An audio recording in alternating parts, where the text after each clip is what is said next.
And with that, and so when you look at that, you're faced with a tough decision.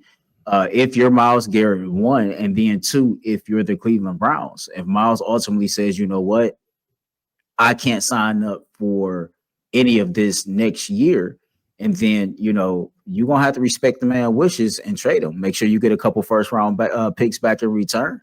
But if that's not the case, then you're gonna have to find something to appease him. And if you can't fix everything in one swoop, maybe you can appease him with a new GM or a new head coach with some fresh ideas. Who knows? G, what say you? I think the only way at this point is if you tell Myles Garrett, hey, pick your head coach.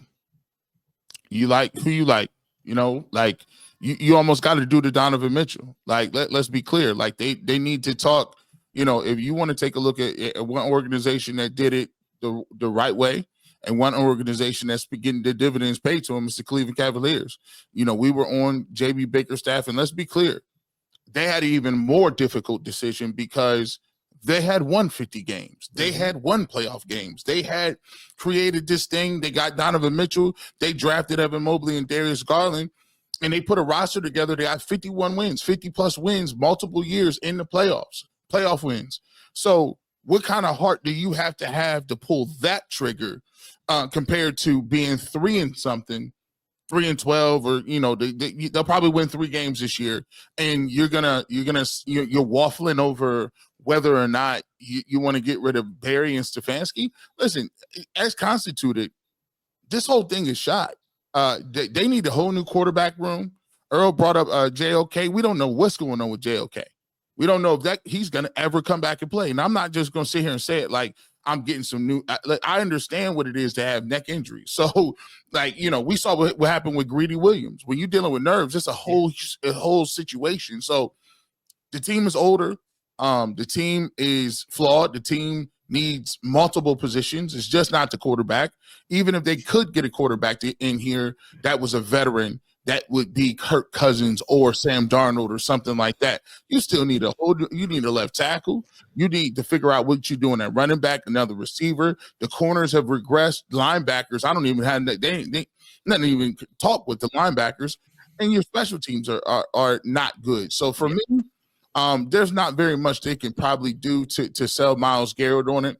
The only thing I think that they can do is come to him and say, look, we screwed it up. The one thing we're going to guarantee is we're not going to have Deshaun Watson at quarterback, because he seems to be stuck on the fact that he's laughing at this quarterback room. The quarterback on this team has to be somewhere else next year, or them getting another dude and telling him, hey, let's sit in with some general managers and see what your thought process is on their plan. But as constituted, no.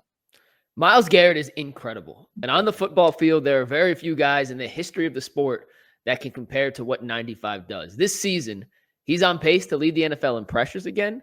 He's on pace to lead the NFL in pass rush win rate. He's on pace to lead the NFL in double teams faced. He is unquestionably the best defensive player in football. And do you know what the best defensive player in football on your roster does if you have no quarterback?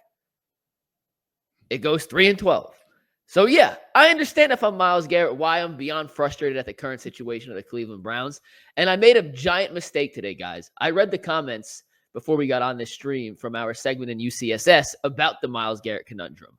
And people were big mad that any of us suggested the possibility of trading Myles for the betterment of the long run, because it makes sense. Don't trade a generational player. Well, I think we saw this year what having a generational player and nothing around him leads to. And it leads to a bad record in football. It leads to a top draft pick. And that is not what Myles Garrett wants to be a part of. We're not saying this just because we think it's in the Browns' best interest to trade Myles Garrett. He said it, not us. We can play you the 3-minute soundbite, but we only got 25 minutes on Bleacher Report, so we're going to save you the time. But you can go back and listen. The bite starts at 8 minutes and 4 seconds of his press conference from Friday. It is on YouTube for free, $0, 0 cents. Go listen to it yourself.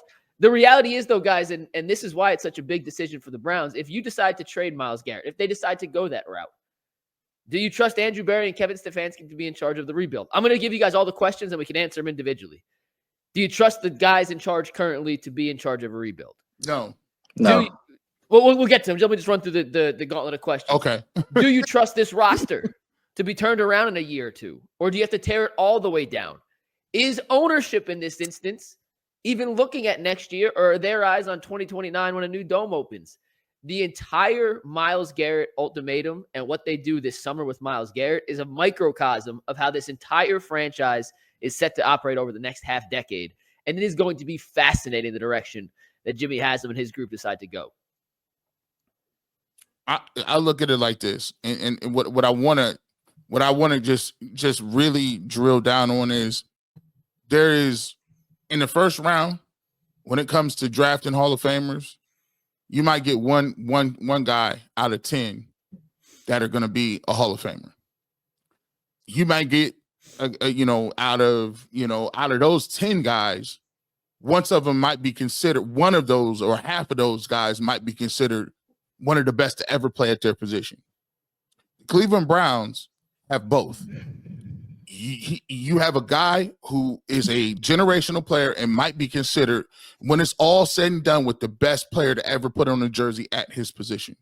And what I don't want to do is I don't want to minimize this, because I'm 43 years old, and I'm not as old as some of these other people. But from me watching the Cleveland Browns, he's the best defensive player, hands down. It's not even close. You could combine all the other guys. It's not even close. You got something that was finite. You got something that was concrete. You got somebody that is the best at what they do. For us to even be thinking and considering trading him for picks, which we've squandered, and think about it. Oh, 2 number 1 picks. Well, let's say this staff drafts Cam Irving and Danny Shelton. Those were first-round picks.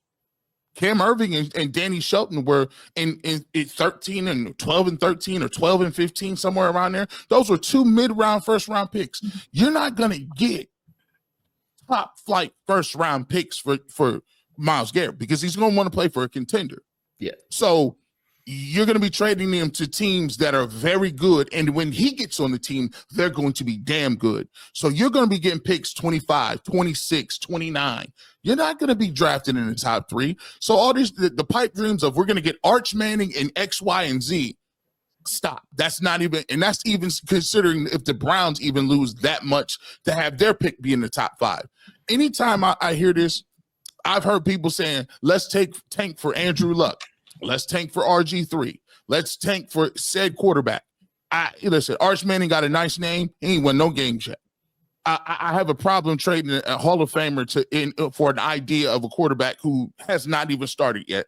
So these are the problems when you start talking about this, because it sounds crazy to think that you're going to get another player that is even equal to Myles Garrett.